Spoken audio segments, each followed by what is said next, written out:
Hello दोस्तों, इस प्यार को क्या नाम दोस्त ट्रैवलर्स के मोस्ट पॉपुलर शो में आपको दिखाया जाएगा। अदिति जो होती हैं वो आस्था को लेकर पार्टी में चली जाती हैं, जहाँ पर वो पहले उसको एक तालाब में दिखाती है, कहती है कि देखो ना आस्था कितना अच्छा व्यू है। वो वहाँ पर कोशिश करती हैं आस्था को धक्का देने की। जैसे ही वो पीछे हाथ लगाती है कि तभी उनकी नज़र श्लोक पर पड़ती है कि श्लोक जो होते हैं वो भी पार्टी में पहुँच जाते हैं। उनका मन नहीं मानता है कि आस्था को और अदिति को वो अकेला जंगल में छोड़ दे।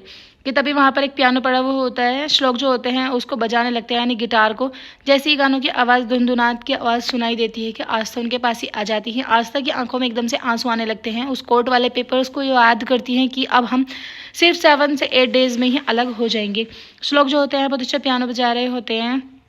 आस्था उनके आगे आके खड़ी हो जाती हैं कि वो एकदम से एम्बैरेस हो जाते हैं और उस पियानो को वहाँ पर फेंक कर बाहर चले जाते हैं, जहाँ पर आस्था उनके पीछे पीछे जाती है। कहती है कि क्या हुआ, इतना अच्छा तो गिटार तुम बजा रहे थे, फिर आपने एकदम से रोक कैसे दिया। आस्था जो होती है वो कहती है कि मैं कहीं नहीं जाऊँगी, मैं हमेशा साई की तरह तुम्हारे साथ ही बनकर रहूँगी। वो उस वाली बात पर बात मारती है कि कहीं वो कोर्ट वाली बात को सुनकर या समझ कर परेशान तो नहीं हो गए हैं। श्लोक जो होते हैं वो कहते हैं कि तुम मुझे इरिटेट क्यों करती रहती हो, 24 घंटे मेरे आगे पीछे फिरती रहती हो, क्या तुम्हें कुछ और काम नहीं है, कुछ और इधर उधर की बातों में ध्यान मत लगाया करो। आस्था जो होती है वो कहती हैं कि कुछ भी हो जाए मैं तुम्हारे साथ साया बन के ही रहूँगी। वो कहती है कि ठीक है तुम यहीं पर रहो, मैं कहीं चला जाता हूँ। श्लोक जो होते हैं वो चले जाते हैं पार्टी के बीच में, जहाँ पर लड़के लड़कियाँ जो होते हैं डांस कर रहे होते हैं। कि तभी वहाँ पर पुलिस की रेड पड़ जाती है। पुलिस जो होती है वहाँ आती है, सभी को पकड़ने लगती है। जैसे ही वो श्लोक को कॉलर पकड़ते हैं, श्लोक जो होते हैं कहते हैं कि पीछे हटो, तुम्हें पता है कि मैं कौन हूँ, मैं श्लोक अग्निहोत्री और मैं यहाँ पर किसी बिजनेस के सिलसिले में आया हूँ, ना कि यहाँ पर मैं पार्टी में मौज मस्ती करने के लिए आया हूँ। जैसे वो अदिति से पूछते हैं, अदिति जो होती है बहुत चालाक होती है। वो कहती थी कि मैं इनकी मिसेज हूँ। उधर आप देखेंगे ज्योति के पीछे 3-4 लड़के भाग रहे होते हैं। कि तभी वहाँ पर एक लड़का आता है सिद्धार्थ नाम का, वो उन्हें बचाने की कोशिश करता है। ज्योति को जैसे तैसे करके वो बचा लेता है, हालांकि वो बहुत ज़्यादा डरा हुआ होता है पहले से ही।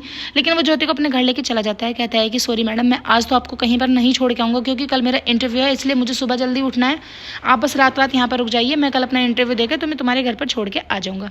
अदिति जो होती हैं वो श्लोक को परेशान कर रही होती हैं। कहती हैं कि पता नहीं आस्था कहाँ चलेगी, कहाँ चलेगी। श्लोक कहते हैं बार बार कि अदिति तुम चुप रहो, तुम ज़्यादा दिमाग मत चलो।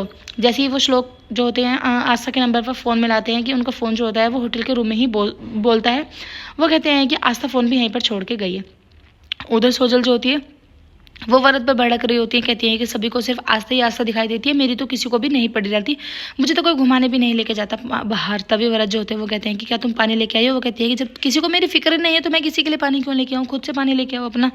और अब तो आई को भी इतनी फिक्र रहने लगी आस्था की कि उन्हें नींद भी नहीं आ रही है। आस्था जो होती हैं उस लड़के से कहती हैं कि मुझे यहाँ से जाना होगा, क्योंकि हम यहाँ पर कुछ गलत काम करने के लिए नहीं आए थे, हम यहाँ पर पार्टी में आए थे। वो कहते हैं कि अगर तुम्हारे हस्बैंड इतने अच्छे होते ना तो उस लड़की को वो अपनी बीवी बना के नहीं लेके जाते। उन्हें तो एकदम से झटका लगा होगा ना कि उनकी नई बीवी मिल गई है। आस्था जो होती है वो कहती है कि तुम चुप करो और आराम से बैठे रहो, उन्होंने सिर्फ पुलिस को बचने के लिए ही उनकी बीवी बताया होगा। एपिसोड करने के फ्रेंड्स, आने वाले एपिसोड बहुत इंटरेस्टिंग है। प्लीज चैनल को सब्सक्राइब करें, वीडियो में लाइक करें। Thank you.